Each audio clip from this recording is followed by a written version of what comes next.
অগ্নির কাছে ক্ষমা চেয়ে নিজের বাড়িতেই ফিরে যাচ্ছে প্রিয়া। সম্পূর্ণ জানতে ভিডিওটিতে একটি লাইক করে প্রথম থেকেই দেখতে থাকো। গল্পের শুরুতেই দেখা যায় যে প্রিয়া বাড়ি থেকে চলে গেছে, আর এটা জানাজানি হতেই শশীভূষণ বলে, এবার কি হবে?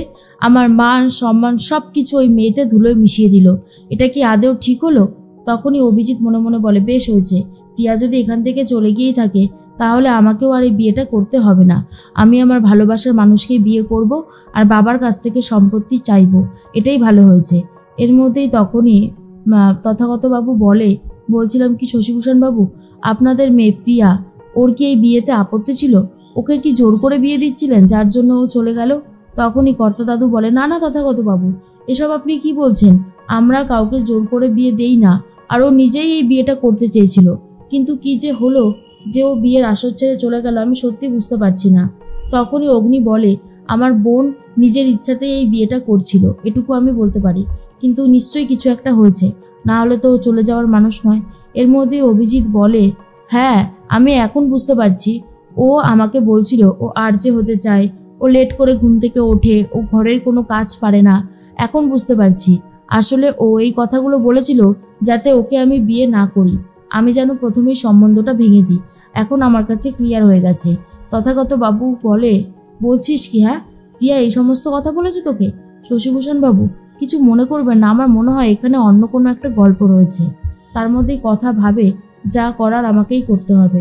এর মধ্যেই শশীভূষণ এসে লেখাকে বলে, লেখা, তুমি তোমার মেয়েকে মানুষ করতে পারোনি, আজকে ওর জন্য আমাদের বাড়ির সবকটা মানুষের সম্মান একেবারে ধুলোয় মিশে যাচ্ছে, সেটা কি তুমি বুঝতে পারছো? লেখা তখন বলে, কি করব বাবা, আমি সত্যি বুঝতে পারিনি যে প্রিয়া এরকম একটা কাজ করতে পারে, আমার নিজেরই খুব খারাপ লাগছে, তুমি আমায় ক্ষমা করে দাও বাবা। শশীভূষণ বাবু বলে, আমি তোমাকে আর কি ক্ষমা করব? আমার নিজেরই মাথায় কিছু ঢুকছে না যে এখন কি করে প্রিয়াকে বিয়ের মণ্ডপে হাজির করব। তার মধ্যেই অগ্নিকে ডাকাডাকি শুরু করে কথা, আর বলে, পাচক মশাই এদিকে আসুন, একটা দরকারি কথা আছে। আসলে আপনারা হয়তো জানেন না, প্রিয়া আরজে অফিসে রাতের বেলায় জব করতে যায়। আর এটা শোনার পর অগ্নি বলে, কি বলছিসটা কি তুই? কথা তখন বলে, হ্যাঁ পাচক মশাই, আমি যা বলছি সেটা একদম ঠিক কথাই বলেছি, আমি কোনো কিছু ভুল বলিনি। আর অগ্নি তখন বলে, তোকে কে বলল? কথা বলে, আমি নিজে গিয়ে দেখেছি।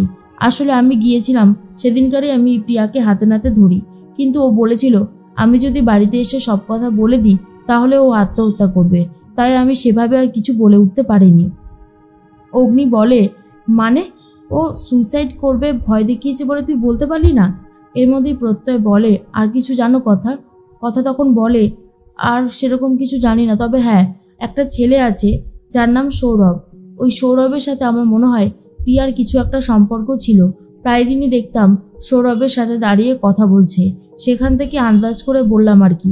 তখনই প্রত্যয় বলে, বিগ্র, প্রিয়া এত কিছু করেছে আর আমাদের কাছ থেকে সবটা লুকিয়ে গেছে?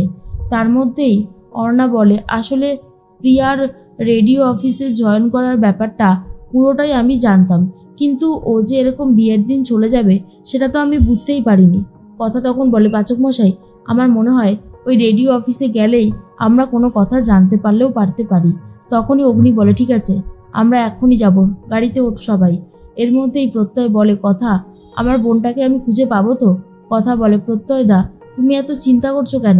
নিশ্চয়ই পাবে, তুমি এসব নিয়ে একদম ভেবো না, আমরা আছি তো, আমরা সবাই মিলে প্রিয়কে ঠিক খুঁজে বার করব, শুধু সময়ের অপেক্ষা। এর মধ্যেই অগ্নি তখন ভাবে সেভাবেই ও প্রিয়কে খুঁজে বার করতে হবে। আর অন্যদিকে প্রিয়া দাঁড়িয়ে দাঁড়িয়ে ফোন করতে থাকে অনেকবার সৌরভকে, কিন্তু সৌরভ তখন বলে, উফ, এই মেয়েটা তো দেখছি কোনোভাবেই আমার পিছন ছাড়বে না, আবারও ফোন করছে, আমাকে তো একেবারে জ্বালিয়ে পুড়িয়ে শেষ করবে দেখছি, বড্ড বেশি বিরক্তিকর। এবারে হাত খরচার জন্য অন্য একটা মেয়েকে পটাতে হবে, এখন তো সেটাই মনে হচ্ছে। আর এবারে আমি এই ফোনটাকে আর খুলবই না, যাক যতবার ফোন করে করুকে। এর মধ্যেই প্রিয়া বলে, কি ব্যাপার, এখন ফোনটা সুইচ অফ আসছে কেন? তাহলে কি ও আমাকে ঠকালো? একবার যাবো ওয়েস্টার্ন ক্যাফের সামনে বলেই ওই দিকেই যেতে থাকে। আর এর মধ্যেই অভিজিৎ বলে, এই মেয়েকে আমি আর বিয়ে করব না বাবা, এই মেয়ের কোনো দায়িত্ব জ্ঞান নেই, একে বিয়ে করলে সারা জীবন আমাকে জ্বলে পুড়ে শেষ হতে হবে, হয়তো আবারও দুম করে কোনো একদিন বাড়ি থেকে বেরিয়ে যাবে, তখন কি হবে বুঝতে পারছো? কাজ বাজ ছেড়ে এখন কি আমি ওইদিকে ছুটবো? সেটা তো হয় না। তখন তথাগত বাবু বলে, সেটাই তো ভাবছি কি যে হবে। অন্যদিকে সবাই মিলে রেডিও অফিসে চলে গেছে। সেখানে সিকিউরিটি সবাইকে বার করে দিতে চাইলে প্রত্যয় বলে, আমি একজন পুলিশ, আমার বোনকে খুঁজে পাওয়া যাচ্ছে না, বিয়ের দিনই ও কোথায় একটা চলে গেছে, আপনাদের এখানেই তো শুনলাম কাজ করে, ওর ব্যাপারে কিছু বলতে পারবেন, ও কি এখানে এসেছে? তখন সেই মেয়েটা বলে, দেখছি। এরপর ফাইল খুলে দেখে আর বলে, না, আজকে তো প্রিয়া কোনোভাবেই আসেনি, আর প্রিয়া এখানেই জব করতো, রাতের বেলায় ওর শো থাকে। কথাটা শোনার পরেই কথা তখন বলে, দেখলেন তো পাচক মশাই, আমি বললাম না কিছু একটা গন্ডগোল আছে। এরপর কথা বলে, শুনুন, বলছি প্রিয়ার কি এখানে অন্য কোনো ছেলের সাথে কোনো সম্পর্ক তৈরি হয়েছিল? বলুন না, চুপ করে থাকবেন না। তখনই সেই মেয়েটা বলে, হ্যাঁ, সৌরভ বলে একটা ছেলের সাথে প্রিয়ার সম্পর্ক আস্তে আস্তে গড়ে উঠছিল, তবে এর থেকে বেশি কিছু জানি না। এর মধ্যে অন্যদিকে অনেকবার করে ফোন করে প্রিয়া, কিন্তু সৌরভ কোনোভাবেই ফোনটা ধরে না। তখনই প্রিয়া বলে, এখন আমি বাড়িতে কিভাবে ফিরে যাব? বাড়িতে ফিরে গেলেই তো সবাই আমাকে প্রশ্ন করবে। হে ভগবান, আমি যে কি করি এখন?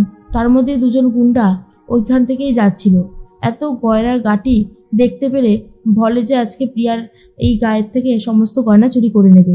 কিন্তু প্রিয়া মনে মনে ভাবে, কি করে এখন বাড়ি ফিরবো? মান সম্মান সব তো শেষ হয়ে গেছে। প্রিয়ার হাত থেকে আর গলা থেকে গয়না খুলে নিতে গেলেই তখনই কথা চলে এসেছে। গুন্ডাগুলোর হাত থেকে প্রিয়াকে বাঁচানোর জন্য চেষ্টা করে। প্রিয়া তখন বলে, এ কি, তুমি এখানে কি করতে এসেছো? বেরিয়ে যাও, বেরিয়ে যাও বলছি। তখনই কথা বলে, তোমার বিপদের দিনে আমি তোমাকে ছেড়ে কোথাও যাব না, আমি তোমাকে রক্ষা করবই। এর মধ্যে অগ্নি এসে গুন্ডাগুলোকে বেধড়ক মারতে থাকে আর রাস্তাতেই শুয়ে দেয় আর বলে, মেয়েদের গায়ে হাত দেওয়া, আজ তোদেরকে ছাড়বো না। এর মধ্যেই সবাই মিলে এসে বলে, আচ্ছা বিগ্রহ, এই তো প্রিয়াকে পাওয়া গেছে। হ্যাঁ রে প্রিয়া, তুই জানিস তোর জন্য বাড়ির প্রত্যেকটা মানুষের কত চিন্তা হচ্ছে? দাদান পর্যন্ত সবার সামনে নিজের মাথা নিচু করে ফেলেছে, তথাগত বাবু দাদানকেও কথা শোনাচ্ছে। তোর কি কোনো কাণ্ডজ্ঞান হবে না? তুই তো আমাদেরকে একবার সবটা বলবি, বল তো। এরপর প্রিয়া খুব কান্নাকাটি করে বলে, বিগ্রহ সৌরভ আমাকে ঠকিয়েছে, আমাকে এভাবে যে ঠকাবে সেটা আমি ভাবতেই পারিনি।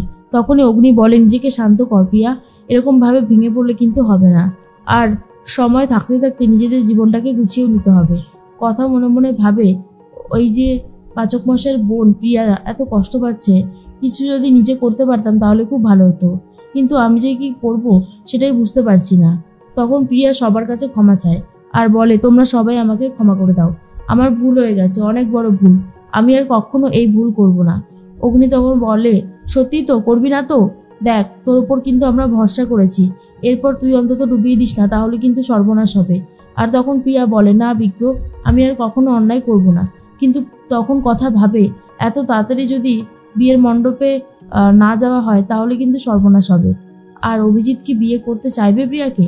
ব্যাপারটা কেমন যেন একটা জটিল বিষয় হয়ে দাঁড়িয়ে গেছে।